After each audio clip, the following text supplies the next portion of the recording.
So sometimes we may think that print media isn't relevant, but our next guest is actually going to convince us the otherwise. On today's show, we're going to be speaking and talking to Aaron Little, and he's going to be telling us about the gay press in Australia and about gay culture.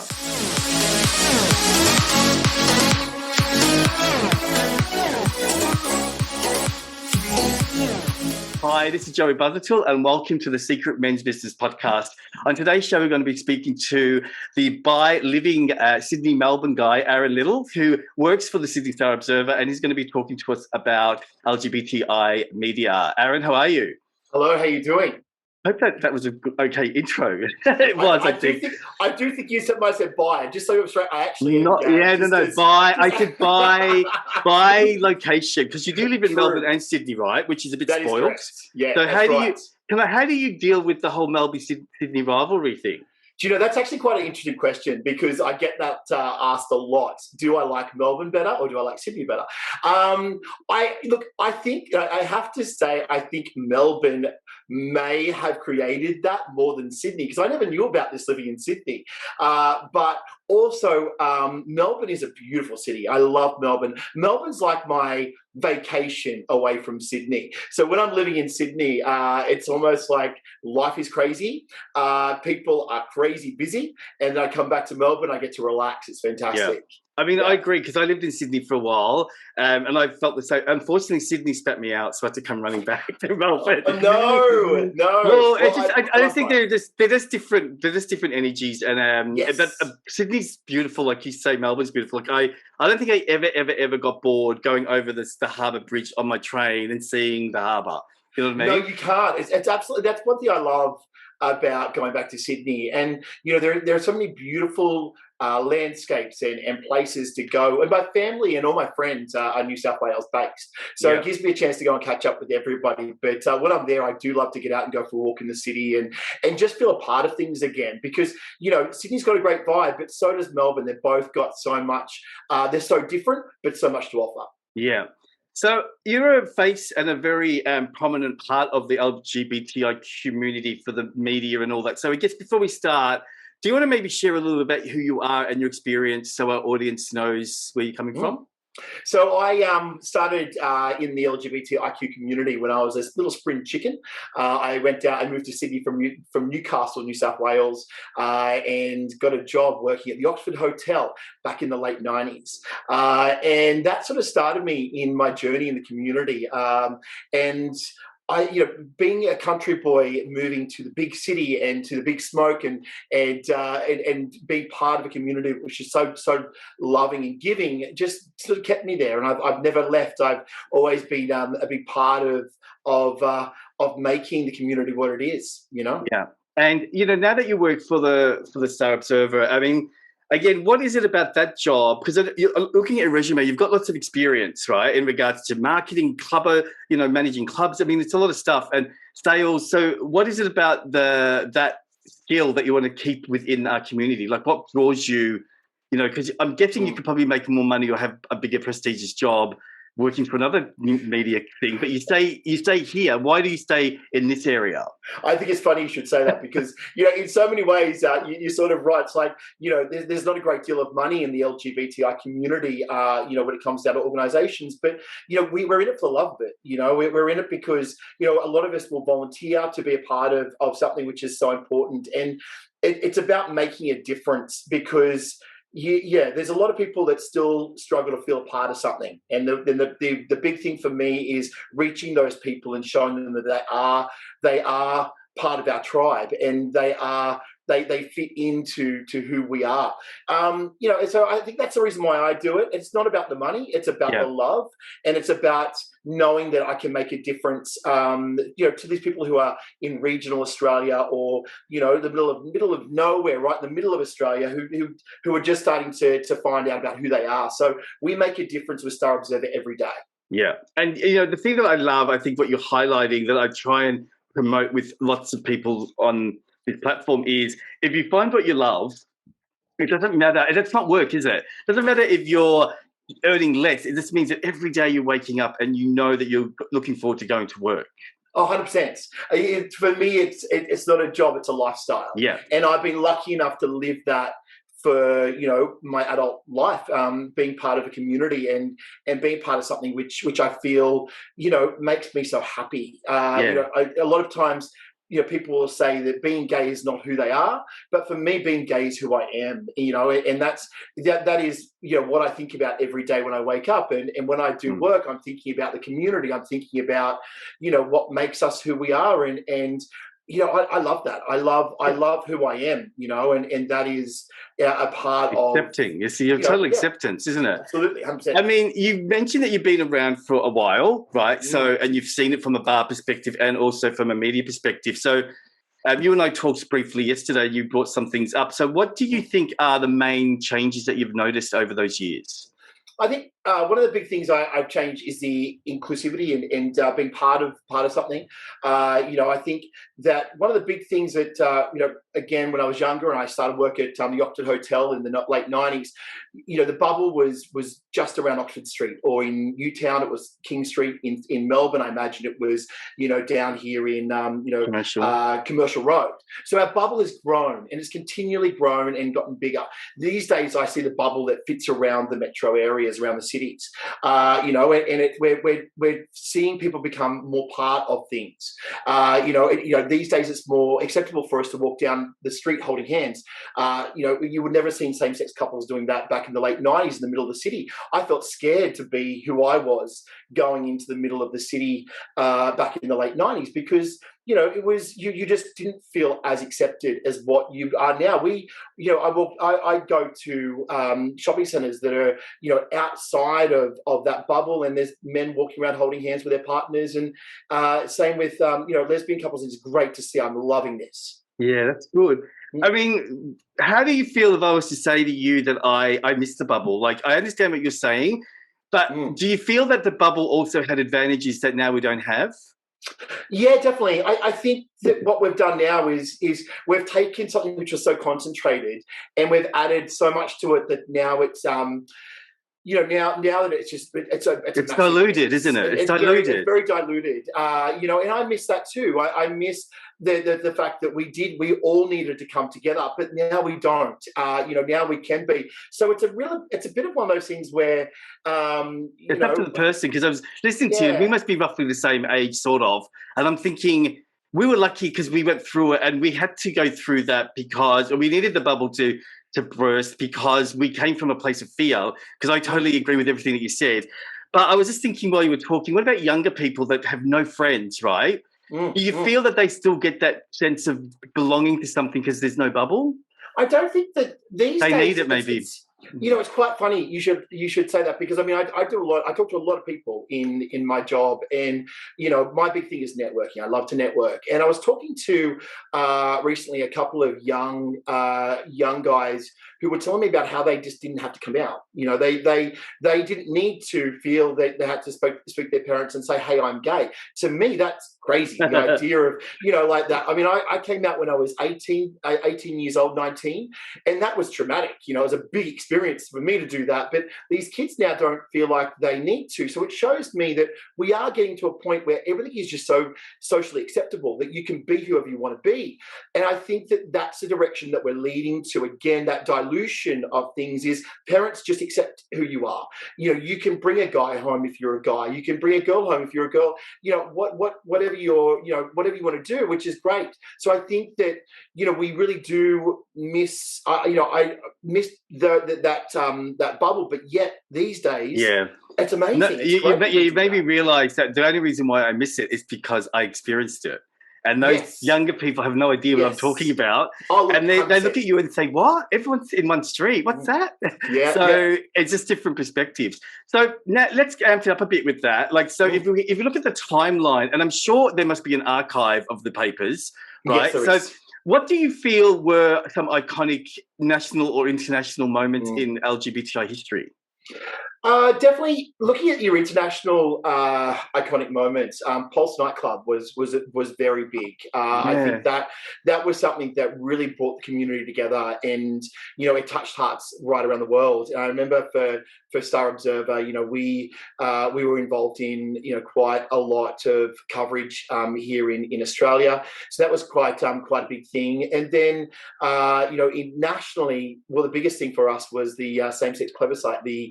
That was massive, and I was lucky to be a part of that, being able to watch all of it progress from the people who were saying no to the people who were saying yes, and speaking to people that were saying, I am gay. My parents are saying no. They're going to say no to to gay marriage, and how that affected families and mental health within our community as well. So, I was able to really see how that progressed, being part of the newspaper and part of the community at the same time.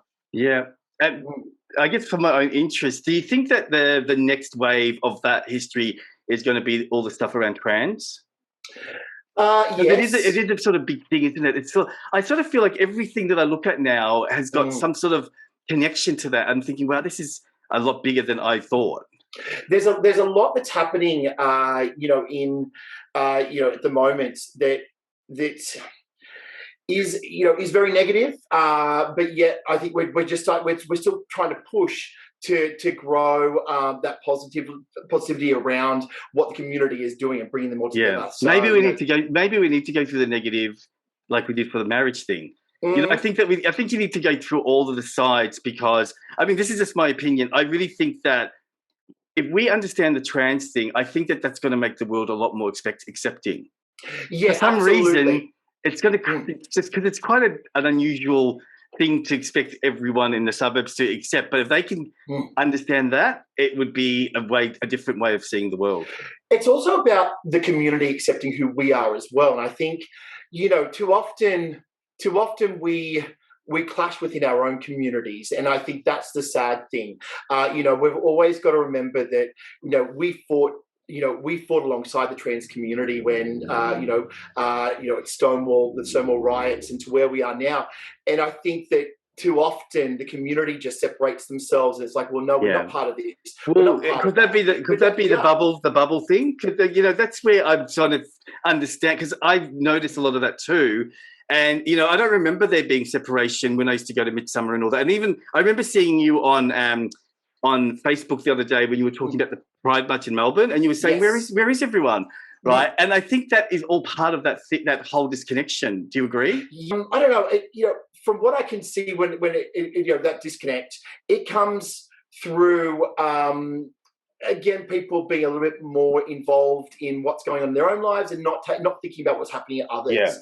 Yeah. For me, the alphabet, which is the LGBTIQ plus, where we're all working for the same thing. We're all working for equality, so we've all got to just look after each other. Yeah. I guess you sort of answered my second question.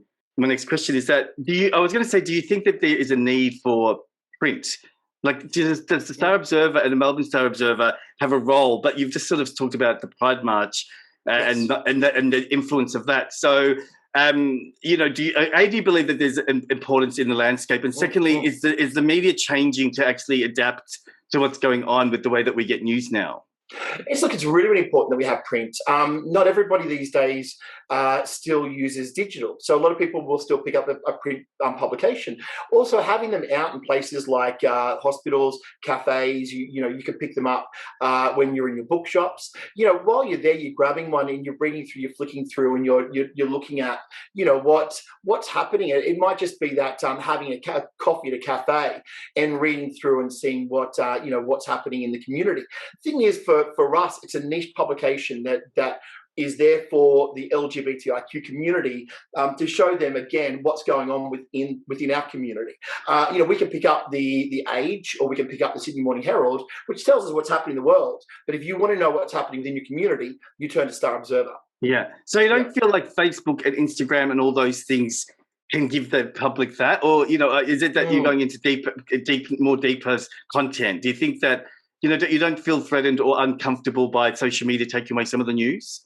No, so if you look at Facebook, for instance, a couple of months ago, we had the Facebook blackout of media.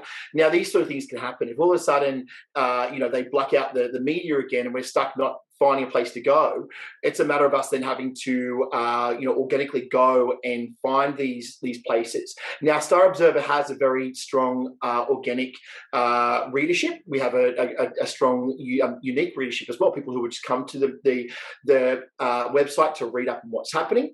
But we also do rely on social media to push out, our stories also.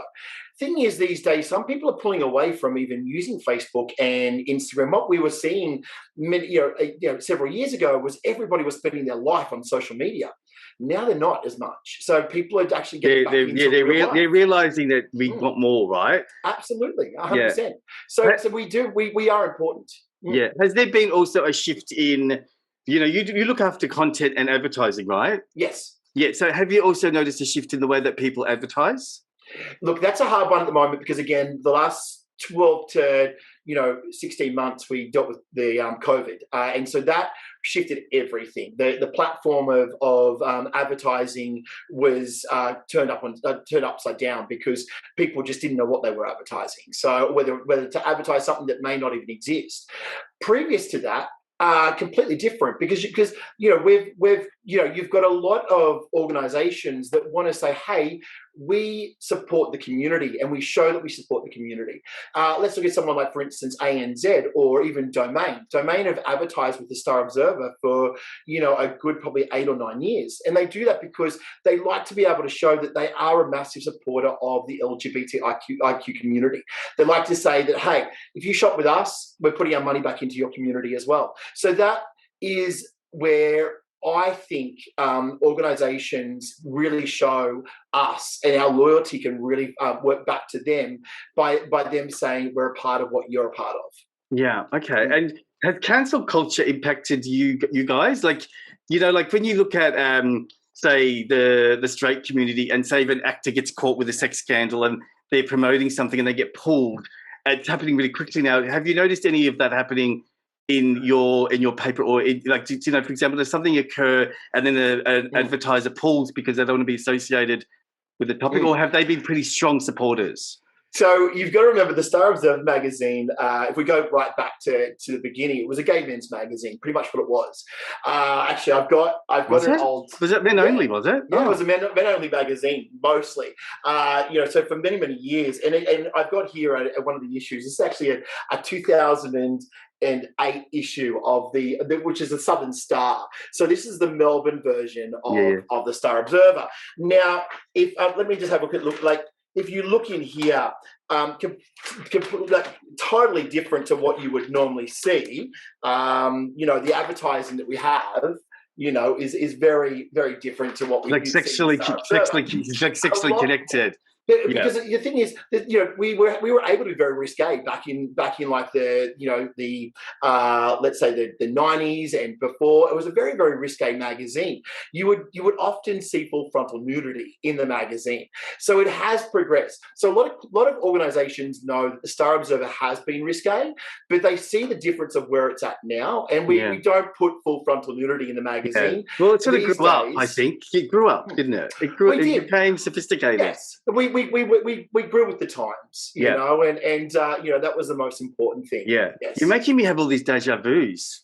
Really? I'm thinking about when I was in my 20s and in the 90s and all that, how it represented how I'd find out where to go out. 100%, absolutely. It was all about going out, all about the dance parties, all about that. And now when you open it, it's really clever journalism. It's good advertising. So it's sort of like gone from being hidden in the closet to now being out and proud. Because I remember I used to be nervous going to get the paper even when I was young. But that's it, So the magazine was there for people who were nervous about going in and picking it up, because it was a magazine that said that the honesty behind the community, and especially for gay men. You'd be seeing all these naked pictures, or you'd have the classified section, which was, hey, meet me here, or whatever it was.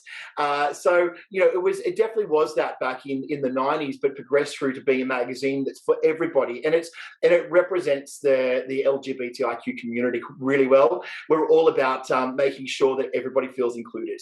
Yeah.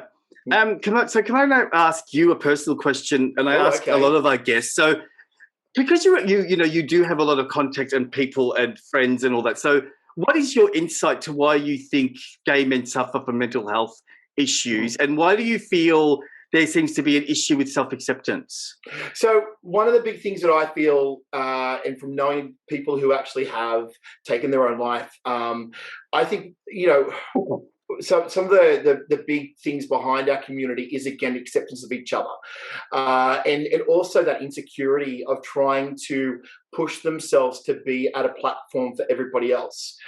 I believe the most important thing is to just believe in yourself and not believe in what everybody else feels that you should be. The sad thing I see within our own community is, again, people, the body images, and it being all about you have to look a certain way or act a certain way to fit into different groups. And that, again, I think when I learned when I was a country boy back in Newcastle, moving to Sydney, I started to pick up on some traits from the other gay guys and become quite more feminine. I'm like, well, do you know what? I'm just going to say who I am, and I have, and I've just stayed me. And I'm not. I don't try to be. Yeah. I mean, also you got to acknowledge that. I mean, come on, show everyone your guns. You're a muscle boy, but you're such a lovely, kind, open-hearted muscle boy. So I love that, because a lot of Sydney muscle boys and Melbourne muscle boys are sort of conceited in a way. And so that was that acknowledgement of self-acceptance for you, saying, this is who I am. Yes. And, it doesn't matter. I don't need to copy anyone else. I'm going to be me. And that's it, and the fact that I do go to gym and I do work out, and it's for me. It's for me to feel good about who I am, and to really accept who I am when I see myself in the mirror. And and I've got the same insecurities that everybody else does. And sometimes what people don't realize, they look at other people and like, oh, they must feel so good about themselves. I've struggled with my own, I suppose, demons in insecurity for 20 odd years. So we all have it, but we've just got to make sure that we just remember it's about being kind and beautiful to each other, because if you're kind, then there's nothing, everybody will accept who you are. And that's my big thing. I am all about being, accepting and kind to everybody. Yeah. Yes. I mean, that whole thing about being yourself is the mantra of Secret Men's Business. So I love that. I mean, I'm curious to know who taught you that. How did you get to that conclusion that you're different, but you also have to be true to yourself? Oh gosh, the person I could probably say that taught me about kindness the most was a drag queen actually in Newcastle, and her name is Glenda Jackson. So she used to always say to me, it's important to not, if somebody says bad things about you, just to ignore it and it'll go away. Just don't get involved. Don't just always be nice, be kind. And I think that she was the one who really helped me to understand that. And so I would say definitely Glenda Jackson. Yeah, that's good. Yeah. It's good to have a bit of a drag queen role model, isn't it? Absolutely. Oh, she's amazing. She is. She's part of the old Lay Girls era. So she's been around for many, many years. Look, there's a lot of people in the LGBTIQ that are my role models. Yeah. And for me, every day, it's always about, again, making a difference. And, in 2021, I see this as a growth year. So I'm all about growing. I want to do more charity work. I want to get out there. I want to do everything I can to help people. Yeah. So the next question, I guess, is a little bit more sensitive. So, and you can say no if you don't want to talk about it. But am I getting naked? Yeah. Oh my God! No, Ro, I wanted to ask you about what you think about the sexual drug party and play culture, and how that could be affecting mental health and affecting the community. So we're talking about the drug culture right now. Yeah, the party and play culture where guys are taking like ice and they're on PrEP and they're they're going into this disconnected world. And I'm not saying that we need to be against sexual revolution, but I think that if we look a bit deeper, and I'm sure you've reported on it because I've read articles in the paper. Yeah, absolutely, we have. Yeah, for sure. drugs in the LGBTI community, mostly with gay men, are something that I often see becoming worse and worse, especially in the Sydney scene. I've noticed it a lot worse, but than what I have in the Melbourne scene. And I think it's, again, people who are struggling with maybe their own insecurities are turning to drugs to hide those or feel better about things, or to feel that they have confidence to do things. Personally, it's a very sad thing, because I'm watching a lot of people decline because of it. And I think that everyone's got the choice to do what they wish to do, but if something is overtaking your life, that you need to stop and think about it, and realize what it's doing to you. So it's ruining a lot of lives. Yeah. Do you feel that the way you work, do you feel a sense of responsibility? Because it is a tough thing. Do you feel that there is a responsibility to pass what you just said on? Because I totally love it and agree with what you're saying, but I also know that there is a bit of a blockage from some guys admitting that they've got a problem first before they even make the change. So how do you guys push that? Do you push the message?